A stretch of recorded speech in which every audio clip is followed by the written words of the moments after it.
ولی پڑھ کے اسے خوش ہوتے تھے. اور وہ یہ ہے کہ قرآن پاک میں اللہ رب العزت نے فرمایا اذا جاء اجلهم لا يستاخرون ساعة ولا يستقدمون، کہ جب موت کا وقت آتا ہے تو نہ گھڑی آگے ہوتی ہے نہ پیچھے ہوتی ہے. اب ہمارے لیے تو عبرت کا سامان، غفلت میں نہیں رہنا چاہیے. اس کا وقت مقرر ہے، گھڑی آگے پیچھے نہیں ہوگی، آئیں گے جان نکال کے لے جائیں گے. ڈرنا چاہیے ہمیں، اور ہمیں ڈر لگتا تھا، مگر اسی آیت کو پڑھ کے ولی جھوم جاتے تھے، کیونکہ یار نے پیغام دیا تھا. اللہ نے پیغام دیا موت کیا ہے؟ رب سے ملاقات کا وقت ہے. الموت جسر یوصل الحبیب الی الحبیب، موت ایک پل ہے جو یار کو یار سے ملا دیتی ہے. یہ حدیث رسول ہے. تو اس آیت کو پڑھ کے ولی جھومتے تھے. کیوں؟ کہا یار نے خبر دے دی ہے کہ میں اپنے یاروں کو ملاقات کا وقت دے کے وقت بدلہ نہیں کرتا، جو ملاقات کا وقت دوں اسی پہ ملتا ہوں اور اسی پہ بلا لیتا ہوں. تو امام الانبیاء کے غلاموں، اب دیکھیں نا، جب ہر بندے کی زندگی ایک جیسی نہیں، کوئی اچھا ہے کوئی برا، کوئی نیک ہے کوئی بد، اسی طرح پھر موت بھی ایک جیسی نہیں ہوتی، کیونکہ زندگی جو ایک جیسی نہیں. اور سارے عملوں کا خلاصہ آخری ہجکی میں ہے. سارے عملوں کا خلاصہ آخری ہجکی میں ہے. پتہ چل جاتا اس وقت کیا کرتا رہا اور کیا کرنا چاہیے. تو ہر ایک کی جب زندگی برابر نہیں تو موت بھی ایک جیسی نہیں ہوتی. اور سب کی جب موت ایک جیسی نہیں تو امام الانبیاء کے غلاموں سب کی قبریں بھی ایک جیسی نہیں ہوتی. یہی آیت، اسی کی تشریح میں امام الانبیاء نے فرمایا کہ ہم جو لفظ بولتے ہیں نا ریکارڈنگ ہو جاتی ہے. تو امام الانبیاء نے ترغیب دی اور آقا نے فرمایا کہ میرا کوئی بھی امتی جب کوئی کلمہ خیر اپنی زبان سے نکالتا ہے تو وہ لفظ اس کی زبان سے نکلتے ہی اللہ کی رحمت کے فرشتے بن جاتے ہیں. یہ نہیں ہے کہ فرشتے بن چکے اب نہیں بنتے، یہ یاد رکھیے. کلمات خیر سے فرشتے بنتے ہیں. حدیث پاک، ہم جو بھی اچھا لفظ اپنے منہ سے نکالتے ہیں اس سے رحمت کے فرشتے بنتے ہیں. اور زندگی بھر جتنے کلمات خیر کہتے ہیں فرشتے بنتے ہیں. اور یہ زمین اور آسمان کے درمیان جو سپیس ہے، یہ جو خلا ہے، فضا، اس میں وہ فرشتے محو پرواز رہتے ہیں. اور امام الانبیاء فرماتے ہیں کہ جب وہ بندہ فوت ہو جاتا ہے اس کی اچھی باتوں سے جتنے فرشتے بنے ہوتے ہیں اللہ انہیں حکم دیتا آپ فضا چھوڑو، اسی بندے کی قبر پہ چلے جاؤ اور قیامت تک قبر پہ اس کی بخشش کی دعائیں مانگتے رہو. یہ حدیث رسول. جو کلمہ خیر زبان سے نکالتے ہیں رحمت کے فرشتے بنتے ہیں. اور اسی کے ساتھ ریلیٹڈ یہ حدیث ہے کہ امام الانبیاء نے فرمایا، اب یہ پوچھئے ان لوگوں سے جو قبروں پہ جانے کے منکر ہیں، کہ جب بندہ فوت ہوتا ہے تو یہ جو فرشتے مقرر ہیں کرامن کاتبین، ان کی ڈیوٹی یہ ہے کہ بندہ جب تک زندہ اچھے برے عمل لکھتے رہو، کیونکہ جب تک زندہ ہے شریعت کا مکلف.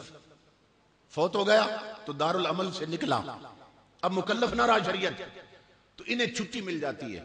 پوچھو کسی سے کہ جب بندہ فوت ہوتا ہے یہ فرشتے تو فارغ ہوتے ہیں تو بتاؤ جاتے کہاں ہیں؟ حدیث رسول سنانے لگا.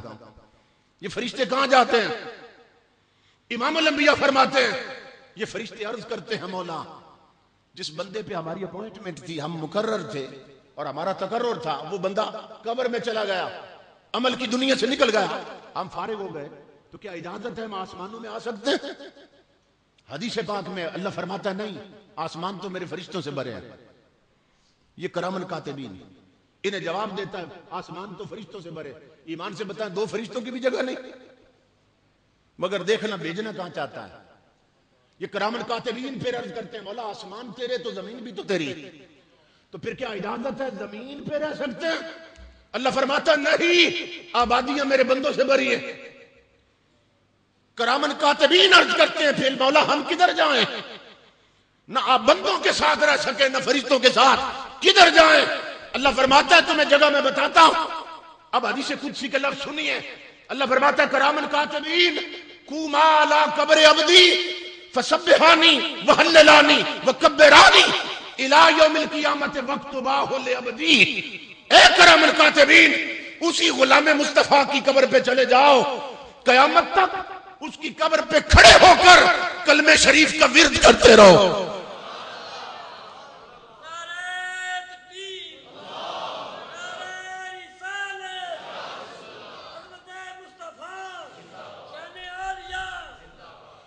قیامت تک اس کی قبر پہ کھڑے ہو کر کلمے کا ورد کرتے رہو، وسبحانی اور میری تسبیحیں پڑھتے رہو، وکبرانی اور میری تکبیریں پڑھتے رہو، وقت باہو لے عبدی قربان جائے حضور کے امتی کی عظمت پر۔ اللہ فرما رہا فرشتوں قیامت تک قبر پہ کھڑے ہو کر کلمے کا ورد تم کرو اور ثواب اس کے نامہ اعمال میں لکھتے جاؤ، تسبیح تم کرو قیامت تک اور ثواب اس کے کھاتے میں لکھتے جاؤ، تکبیر تم پڑھو اور ثواب اس کے کھاتے میں لکھتے جاؤ۔ یہاں بندے بندوں کو روکتے ہیں قبروں پہ نہ جائیں، وہ فرشتوں کو بھیج رہا ہے۔ اس سے یہ پتہ چلا کہ قبروں پہ جانا اور وہاں ذکر کرنا اور ذکر کر کے پھر ایصال ثواب کرنا یہ شرک و بدعت نہیں، معصوم فرشتوں کی سنت۔ سارے کام وہاں فرشتے کرتے ہیں۔ اور اب مخالف دھڑے کی بھی ایک شہادت سن لیں، یہ تو حدیث نے بتا دیا اور قرآن کہتا ہے ان الذین آمنوا، وہ لوگ جو ایمان لاتے ہیں، ثم استقاموا تتنزل علیہم الملائکہ، اور پھر ڈٹ جاتے ہیں، جو مومن ہوتے ہیں پھر ایمان پہ ڈٹ جاتے ہیں اور ایمان کے تقاضے پورے کرتے ہیں، ان پر فرشتوں کا نزول ہوتا ہے۔ قرآن نے بھی بتایا، حدیث نے بھی، قبر پہ فرشتے ہوتے ہیں۔ اب جو مریضان دیوبند ہیں ان کے حکیم الاسلام لکھتے ہیں، دارالعلوم دیوبند کے محتمم قاری طیب صاحب، وہ خود بیان کرتے ہیں کہ وصل بلگرامی یہ علمی حلقوں میں ایک جانی پہچانی شخصیت، کہ انہوں نے خود بتایا کہ میں مولانا اشرف علی تھانوی صاحب کے ساتھ لاہور میں گیا کہ تھانوی صاحب کے دانتوں میں درد تھا، علاج کے لیے گئے۔ ایک دن تھانوی صاحب کہنے لگے کہ وصل آؤ لاہور کی سیر کرتے ہیں، تو سیر کرتے کرتے شاہی قلعہ دیکھا، پھرتے پھراتے حضور داتا کے قدموں میں آ گیا، داتا صاحب کی بارگاہ، تھانوی صاحب وہاں فاتحہ خانی کی اور مراقب ہو کے نہ کھڑے رہے سر جھکا کے۔ کچھ دیر کے بعد کہنے لگے وصل آؤ چلتے ہیں۔ تو جب داتا مین گیٹ سے نکلا نا داتا دربار کے، تو تھانوی صاحب کہنے لگے وصل اللہ کی عزت کی قسم داتا کی سرکار کوئی بہت بڑی سرکار لگتی ہے۔ یہ دیوبند کے محتمم کہہ رہے کہ وصل نے مجھے بتایا، تھانوی صاحب کہنے لگے وصل داتا کی سرکار کوئی بہت بڑی سرکار لگتی ہے۔ وصل نے کہا کیسے، کیا دیکھا آپ نے؟ تو تھانوی صاحب کہنے لگے وصل اللہ کی عزت کی قسم آنکھیں بند کر کے دیکھا ہے، جہاں تک نظر جاتی ہے نوری فرشتے ہاتھ باندھ کے داتا کے سامنے کھڑے ہیں۔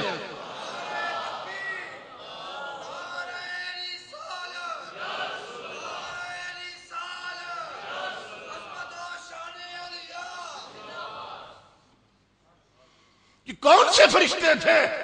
وہی جو کلمہ خیر داتا صاحب نے زندگی بھر کہا، ان کے دل کی ہر دھڑکن نے رب کا نام لیا، قال اللہ و قال الرسول بولتے رہے اور درس حدیث اور درس قرآن دیتے رہے، ہر کلمہ فرشتہ بنا تھا۔ اور قیامت تک داتا کی قبر پر فرشتوں کا ہجوم ہے۔ امام الانبیاء کے غلاموں، ہم ان کے مزارات پہ نہ بھی جائیں تو اللہ کی عزت کی قسم وہاں نوریوں کی کمی نہیں۔ اب تصور کیجئے حضرت پیر سید نذیر حسین شاہ رحمت اللہ تعالی زندگی بھر جس شخص نے تدریس کی، تقریر کی، تربیت کی، جب بولے کلمہ خیر کا ان کے مزار پہ ہم نہ بھی جائیں تو فرشتوں کے جھنڈ کے جھنڈ اترے ہیں اور نوریوں کے ٹھٹ کے ٹھٹ لگے ہیں۔ تو ایسے مزارات پہ ہم کچھ دینے نہیں کچھ لینے جاتے ہیں۔ اور لوگوں کو کیا معلوم کہ اللہ رب العزت ان کی قبروں کو کیا مقام عطا کرتا ہے۔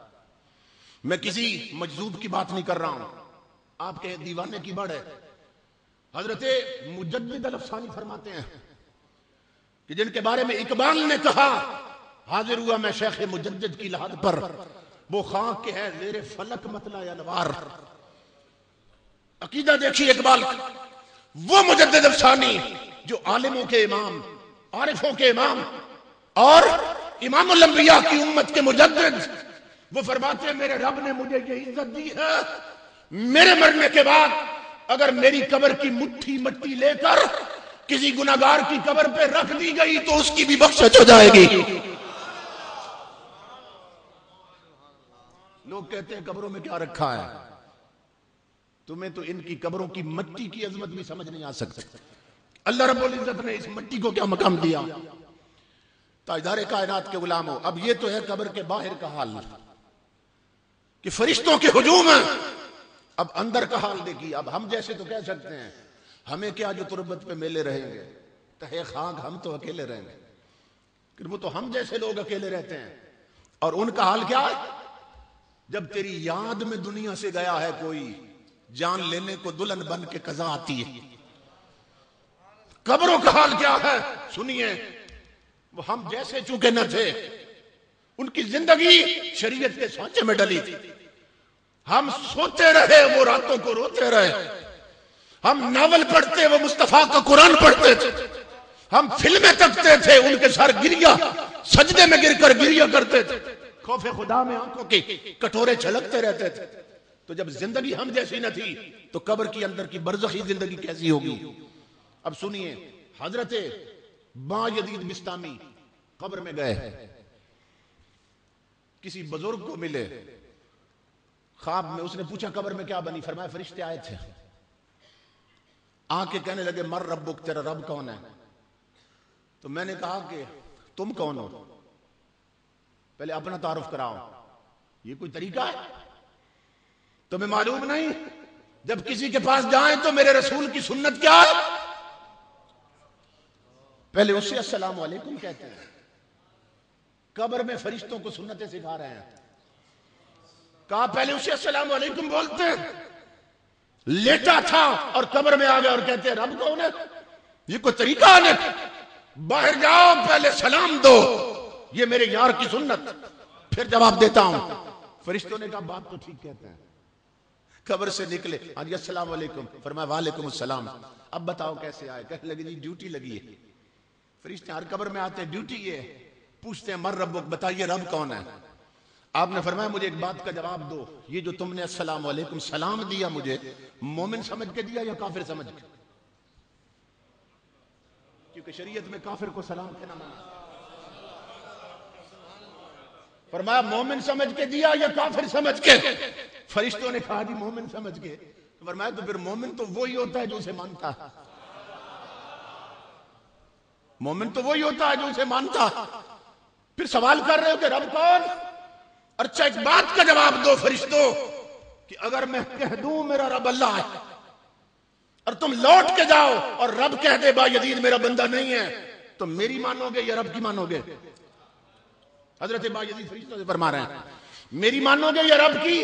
فرشتوں نے کہا جی پھر تو رب کی مانیں گے۔ تو فرمانے لگے پھر اتنا لمبا سفر کاہے کو کیا؟ کیا ضرورت تھی لمبا سفر کرنے کی؟ وہی اسی سے پوچھ لینا تھا با یزید تیرا بندہ ہے کہ نہیں ہے۔ ایک فرشتہ دوسرے سے کہنے لگا یار یہ ہے کون؟ ہم سوال کرتے ہیں یہ ہم پہ کر دیتا، یہ ہے کون؟ اللہ کی آواز آئی اس سے نہ پوچھ کون، میں بتاتا ہوں کون۔ ھذا ابو یزید عاش فی محبتی و مات فی محبتی و وضع فی قبرہ کذالک و یبعث کذالک، یہ میرا عاشق با یزید ہے، اسے میرے عشق کی مستی چڑھ گئی ہے، یہ جیا۔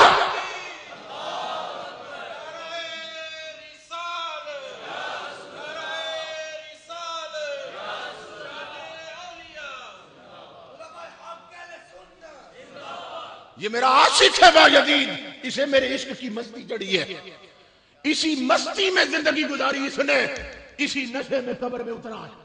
اور فرشتوں سنا مجھے عملی عزت کی قسم، یہ اسی مستی میں حشر کے میدان میں آئے گا۔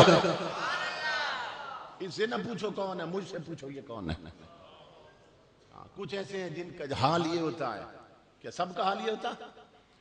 نہیں، امام الانبیاء کے غلاموں جن کی زندگی شریعت کے سانچے میں ڈل جائے، موتو قبل ان تموتو پہ جو عمل کر لیں، مرنے سے پہلے مر جائیں، اللہ کی عزت کی قسم فرشتے قبر میں انہیں دلہن بنا دیتے ہیں۔ اور حدیث رسول ہے، کوئی کہے یہ کوئی تعلق ہے، خطیبانہ تعلی ہے، نہیں، حدیث رسول پیش کر رہا ہوں۔ امام الانبیاء فرماتے ہیں اذا ادخل المیت القبر مسلط له الشمس عند غروبها، کہ میرے بہت سے امتی ہیں کہ جب قبر میں رکھ دیے جاتے ہیں تو سورج غروب کے قریب کر کے دکھایا جاتا ہے۔ آپ علماء سے سنتے رہتے ہیں کہ ہم آدھی رات کو بھی میت قبر میں دفن کریں تو اسے قبر میں وقت عصر نظر آتا ہے کہ سورج ڈوبنے والا ہے۔ مسلط له الشمس عند غروبها، فرشتے آ جاتے ہیں، مٹی ڈال کے لوگ پلٹتے ہیں، سورج غروب کے قریب اسے دکھایا جاتا ہے، پھر فرشتے آ جاتے ہیں، اس سے سوال کرتے ہیں۔ امام الانبیاء فرماتے ہیں فیجلس، وہ اٹھ بیٹھتا ہے۔ نادان لوگ کہتے ہیں یہ تو قبر میں کروٹ بھی نہیں بدل سکتا، اور رسول فرما رہے ہیں وہ تو اٹھ بیٹھا ہے۔ فیجلس، وہ قبر والا اٹھ بیٹھتا ہے، یمسح عینیہ، اس طرح آنکھیں ملتا ہے جس طرح سویا ہوا اٹھا ہے۔ فرشتے قریب آ جاتے ہیں، کہتے ہیں من ربک، تیرا رب کون؟ وہ دیکھتا ہے سورج ڈوب رہا، فرشتوں کو پیچھے ہٹاتا ہاتھ، کہتا ہے دعونی اصلی، پیچھے ہٹ جاؤ، پہلے مجھے عصر کی نماز پڑھنے دو، پھر سوالوں کا جواب دیتا ہوں۔ یہ حدیث پڑھ کے سنائیے آپ امام الانبیاء کے غلاموں۔ اب یہ حدیث یہاں ختم ہو جاتی ہے۔ شارحین حدیث اور شراح حدیث بیان کرتے ہیں کہ یہ حدیث یہاں ختم کیوں ہو گئی، اس کا مطلب یہ ہے فرشتے چلے جاتے ہیں اور پھر سوال کرنے اس کی قبر میں آتے ہی نہیں، کیونکہ جب وہ کہتا ہے نا مجھے نماز پڑھنے دو، پہلے نماز پڑھ لوں پھر سوالوں کا جواب دیتا ہوں، تو فرشتوں کو پتہ چل جاتا ہے قبر میں بھی جسے نماز کی فکر لگی ہے، اس کی دنیا کی زندگی کس ڈھنگ میں گزری ہوگی، اس سے فرشتے سوال ہی نہیں کرتے۔ کچھ ایسے ہیں جن سے سوال بھی ہوتے ہیں، اپنے اپنے لیول اور درجے کے لوگ ہیں، کچھ ایسے ہیں جن سے سوال بھی ہوتے ہیں۔ فرشتے پوچھتے ہیں من ربک، تیرا رب کون؟ وہ کہتا ہے ربی اللہ۔ یہ بخاری مسلم اور مشکات کی حدیث، دیگر کتابوں میں بھی ہے، کہتا ہے ربی اللہ، میرا رب اللہ ہے۔ وہ پوچھتے ہیں وما دینک، تیرا دین کیا ہے؟ وہ کہتا ہے دین الاسلام، میرا دین اسلام ہے۔ اب وہ تیسرا سوال کرتے ہیں ما کنت تقول فی حق ھذا الرجل الذی بعث فیکم، اس ہستی کے بارے میں بتا، دنیا میں کیا کہتا تھا؟ کون ہے یہ ہستی، کیا کہتا تھا دنیا میں؟ وہ کہتا ہے یہ میرے آقا ہیں محمد الرسول اللہ۔ فرشتوں ان کا پوچھتے ہو؟ زندگی بھر جن کی یاد میں نہیں سویا، اور راتیں کبھی میلاد میں گزری کبھی معراج میں، زندگی بھر نہیں سویا، اب وہ لمحہ پا لیا تو آپ پوچھتے ہو یہ کون ہے؟ یہ میرے آقا ہیں، یہ میرے مدنی محبوب ہیں۔ اللہ کی عزت کی قسم، حدیث کے لفظ ہیں، فرشتے کہتے ہیں قد کننا نعلم انک تقول ھذا، اور قبر میں آنے والے ہمیں پہلے ہی پتا تھا تو یہی بولے گا۔ یہ حدیث کے لفظ ہیں۔ اب توجہ طلب بات ہے، فرشتوں کو پہلے کیسے پتا تھا کہ یہی کیا لکھا، یہی بولے گا؟ علماء کہتے ہیں اس لیے کہ مصطفیٰ کے پہچاننے والوں کے چہرے ہی اور ہوتے ہیں، فرشتوں کو ان کے چہروں کا نور بتا دیتا ہے یہ مصطفیٰ کے پہچاننے والے ہیں۔ اسی پر حضرت شاہ نصیر الدین نصیر نے کہا کہ نور آنکھوں میں تو چہروں پہ اجالے ہوں گے، مصطفیٰ والوں کے انداز نرالے ہوں گے، ان کے چہروں کی چمک بتا دیتی ہے کہ یہ کوئی حضور کے جاننے والے ہیں۔ جب مولانا ضیاء اللہ قادری مناظر اہل سنت رحمت اللہ تعالی بیرہ شریف خطاب کے لیے گئے نا، تو پہلے حضور ضیاء الامت کی زیارت کو گئے، پھر خطاب کیا آپ نے واپس آ کے، تو خطاب کے دوران فرمانے لگے بیرہ شریف میں اگر ہم یہ چیلنج کر دیں باطل پرستوں کو اور دیگر مذاہب کو، اپنے اپنے علماء لاؤ اور سٹیج پہ کھڑے کر دو، اور ہم سب کے مقابلے میں صرف حضرت ضیاء الامت کا چہرہ دکھا دیتے ہیں۔ حضرت ضیاء اللہ قادری رحمت اللہ فرمانے لگے اللہ کی عزت کی قسم، دنیا خود پکار اٹھے گی سچے کون اور جھوٹے کون ہیں۔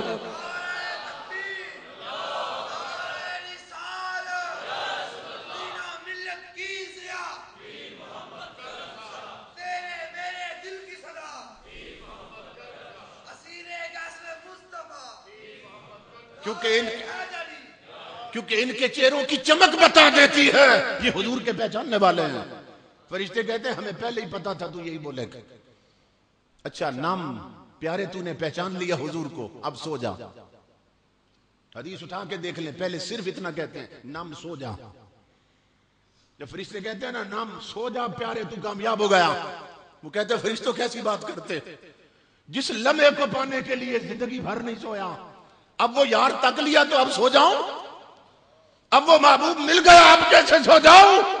حدیث سنانے لگا ہوں, لفظ حدیث.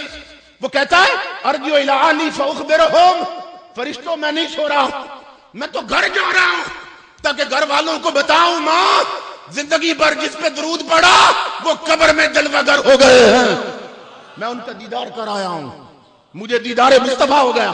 ماں تو پوچھا کرتی تھی نا یہ سبز بگڑی باندھ کے رات کو کدھر جا رہا ہے, یہ نہا کے کدھر جا رہا ہے, یہ خوشبو لگا کے کدھر جا رہا ہے, اور میں بتاتا تھا محفل ذکر مصطفیٰ ہو رہی ہے. تو ماں زندگی بھر راتیں جس کے ذکر میں جگرتے کاٹے ہیں وہ یار مدینے سے قبر میں آ گیا ہے.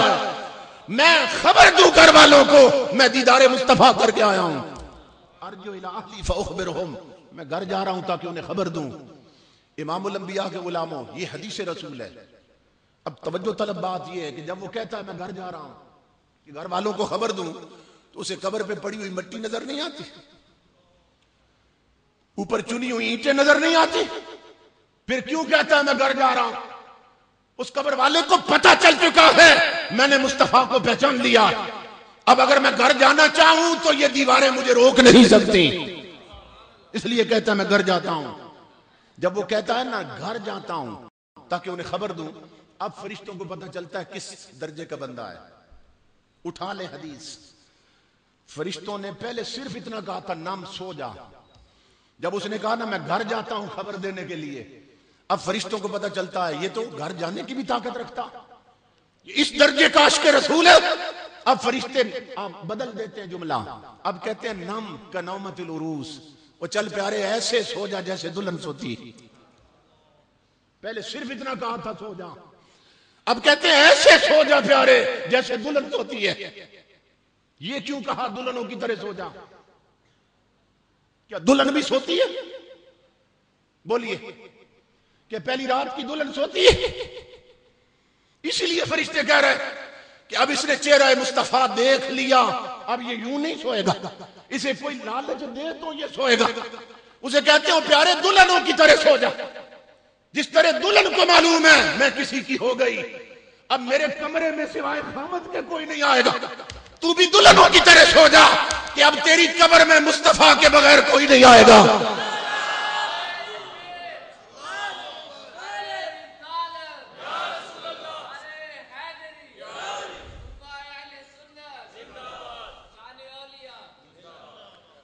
دلہنوں کی طرح سو جا کہ اب تیری قبر میں حضور کے سوا کوئی نہیں آئے گا.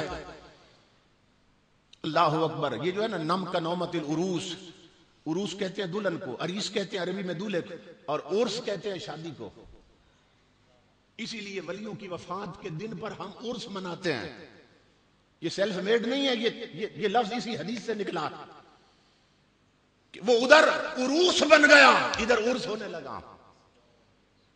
عربی میں شادی کو عرس کہتے ہیں, اور شادی کا معنی ہے خوشی. ایک دلہن کو بند کمرے میں زندگی کا ساتھی ملا, اس کی خوشی, بند قبر میں امتی کو مصطفیٰ ملے اس کی خوشی. یہ سارے کنسپٹ حدیث سے لیے گئے ہیں امام الانبیاء کے غلاموں. اب جب وہ کہتے ہیں نا کہ دلہنوں کی طرح سو جا, حدیث اٹھا کے دیکھ لی, ثم ینادی منادم من السماء, اب اللہ کی آواز آتی, اب آسمانوں سے اللہ کی آواز آتی. فرشتوں کیسی بات کر رہے ہو؟ ادھر کہتے ہو دلہنوں کی طرح سو جا, تو کیا دلہنیں ننگی زمین پہ سوتی ہیں؟ تو کیا دلہنیں لٹے کے کفن میں سوتی ہیں؟ فرشتوں کیا کر رہے ہو؟ کہتے ہیں دلہنوں کی طرح سو جا, میرا حکم ہے اسے دلہنوں کی طرح سلانے سے پہلے فافرشوہ من الجنت والبسوہ من الجنہ وفتحوا له بابا الى الجنہ, اس کے نیچے پہلے جنت کے بیڈ لگاؤ پھر سلاؤ, اسے پہلے جنت کے جوڑے پہناؤ پھر سلاؤ, اس کی قبر کو پہلے جنت بناؤ پھر سلاؤ. فافرشوہ من الجنہ, پہلے جنت کے نیچے فرش تو بچھاؤ, والبسوہ من الجنہ, پہلے جنت کا لباس تو پہناؤ, وفتحوا لہ بابا من الجنہ، پہلے جنت کی کھڑکیاں تو کھولو اس کی قبر میں۔ کیا دلہنیں ایسے سوتی ہیں لٹھے کے کفن میں؟ اب حدیث بتا رہی ہے جنت کے بیڈ لگتے ہیں، جنت کا لباس پہنایا جاتا ہے۔ ایمان سے بتائیں یہ لباس روح کو پہنایا جاتا ہے یا جسم کو؟ یہ بیڈ جسم کے لیے لگ رہے ہیں یا روح کے لیے؟ نادان لوگ کہتے ہیں یہ مر کے مٹی ہو گئے، قبروں میں ختم ہو گئے۔ نادان سوچ آقا فرما رہے ہیں لباس پہنائے جا رہے ہیں، تو لباس جسم کو پہنایا جاتا ہے، بیڈ لگائے جا رہے ہیں، بیڈ جسم کے لیے لگائے جا رہے ہیں، اور جنت کی کھڑکیاں کھولی جا رہی ہیں۔ اور امام الانبیاء نے فرمایا قبر المؤمن روضۃ من ریاض الجنہ، مومن کی قبر جنت کے باغوں میں سے باغ ہوتی ہے، اس میں تو کوئی شک نہیں۔ اور کافر کی قبر جہنم کے گڑھوں میں سے گڑھا ہوتی ہے۔ یہ حدیث رسول ہے کہ مومن کی قبر جنت کا باغ ہوتی ہے۔ اب مومن کی قبر جنت ہوتی ہے، حضور نے فرمایا اب میرا سوال یہ ہے کہ جنت میں مردے رہتے ہیں کہ زندہ رہتے ہیں؟ تو سمجھ آئی آپ؟ آقا فرما رہے ہیں مومن کی قبر جنت ہے، اور جنت میں مردے رہتے ہیں کہ زندہ رہتے ہیں؟ اور اسی کے ساتھ ایک اور عقیدے کی بات سمجھا دوں کہ جن کی قبریں صرف جنت ہیں وہ تو زندہ ہوں، اور وہ رسول کہ جس کے نیچے پڑی ہوئی مٹی جنتیں تو کیا رب کے عرش سے بھی افضل ہے، وہ روزے میں مر کے مٹ کیسے سکتا ہے؟ اور جن کی قبریں صرف جنت ہیں وہ زندہ ہے ولی، تو جس کے نیچے کی مٹی عرش سے بھی افضل ہے، اس رسول کے روضے اور گنبد کا حال کیا ہوگا؟ اس رسول کی قبر کا حال کیا ہوگا؟ تو اس لیے امام الانبیاء کے غلاموں یہ فتنوں کا دور ہے، اور ہمیں ناز ہے اپنے مسلک پر کہ اللہ رب العزت نے 15ویں صدی میں ہمیں وہ عقیدہ عطا کیا جس کی پشت پر حضور کے صحابی کھڑے ہیں، جس کی پشت پر 14 صدیوں کے ولی کھڑے ہیں، جس کی پشت پر مصطفیٰ کا قرآن کھڑا ہے۔ عقیدہ ہمارا حق ہے، سچ ہے، کمی صرف عمل کی ہے۔ اگر یہ میدان بھی جیت لیں تو ہم جیسا کوئی نہیں۔ تو زندگی بھر جس شخصیت نے حدیث پڑھی اور حدیث پہ عمل کیا، قرآن پڑھا اور اس پہ عمل کر دکھایا، اور پھر آخری وقت بھی انہوں نے دکھا دیا کہ اللہ والے دنیا سے کیسے جاتے ہیں، تو امام الانبیاء کے غلاموں سب سے بڑی ضرورت ہے ان کی خوشنودی، ان کی توجہات اور فیوضات حاصل کرنے کی۔ وہ یہی صورت ہے کہ ہم ان کے ارشادات پہ عمل کریں، جس راستے پہ وہ چلے اس پہ چلیں، اور جس راستے سے انہوں نے منع کیا اس سے رک جائیں۔ اللہ پاک ان کے صاحبزادگان کو لمبی عمر بالخیر عطا فرمائے کہ جن کی صورت میں ان کا فیضان جاری ہے، اور ہم سب کی حاضری کو شرف قبولیت سے نوازے۔ میں اپنے محترم بھائی جناب محمد افضل بٹ صاحب، حضرت علامہ قاری محمد عاصم چشتی صاحب کا ممنون ہوں کہ مجھے اس مجلس میں حاضری کا حکم دیا، اور حقیقت یہ ہے دیدار کے قابل تو کہاں میری نظر ہے، یہ تیری عنایت ہے کہ رخ تیرا ادھر ہے۔ اس جلسے میں آپ کی بھی سعادت، میری بھی سعادت کہ ہم حاضر ہوئے۔ اللہ پاک سب کو قدم قدم پہ اجر عظیم عطا فرمائے۔ اب جس کے جی میں آئے وہی پائے روشنی، ہم نے تو دل جلا کے سر عام رکھ دیا، وما علینا الا البلاغ۔